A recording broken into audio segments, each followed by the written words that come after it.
Welcome to A Moment with Teach Frey. I am Denisha Fraser, Master Teacher in Jamaica.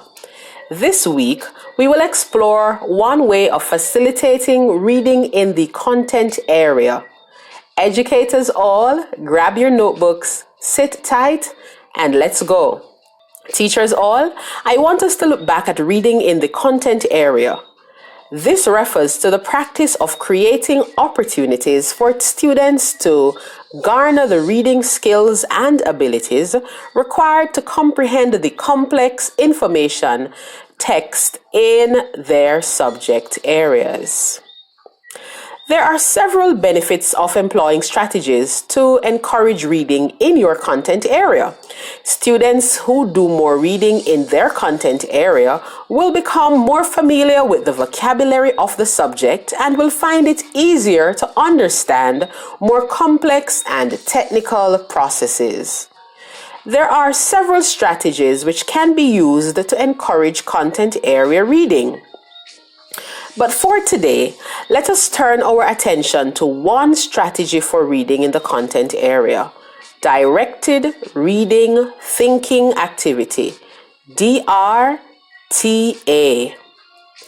For this approach, you would plan your lesson around the reading that the students would need to cover.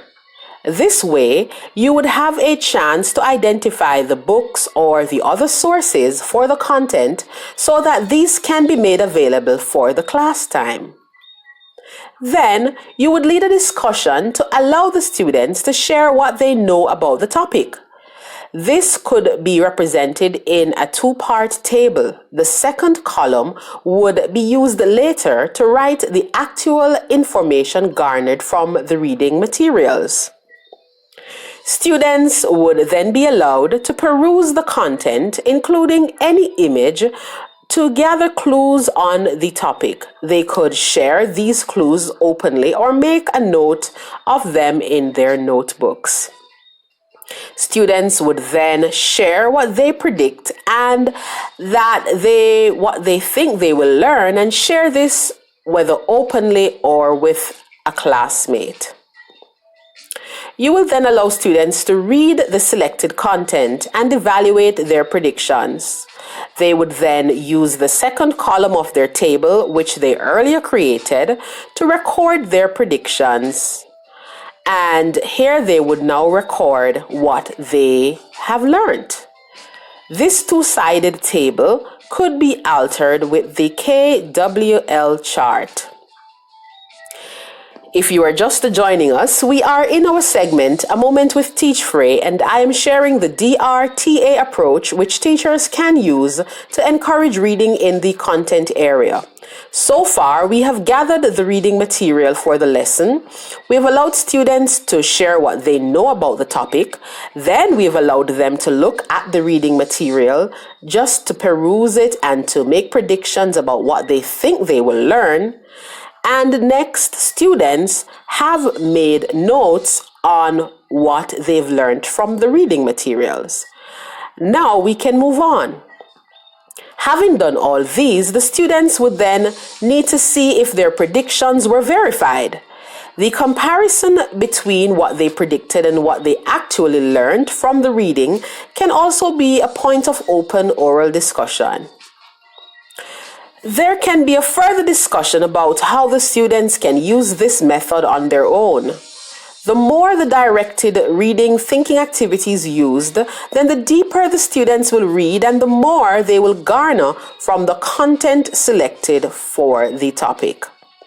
Teachers will also need to discuss how the strategy facilitates critical thinking and understanding. This discussion will help the students to come to value the strategy in their personal study time as well. It is advised that teachers repeat the process with students with various topics.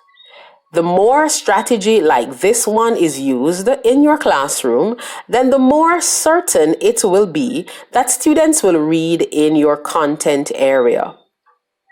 Finally, Close such a lesson with a review of the content and give a culminating activity to aid in students' learning. Teachers all, please note that the Directed Reading Thinking Activity, DRTA, can also be done in small groups by following the same procedure. Teachers, there are a lot of strategies available to make you one of the finest teachers around. Explore them. Until next time, this is Teach Frey. Love and peace.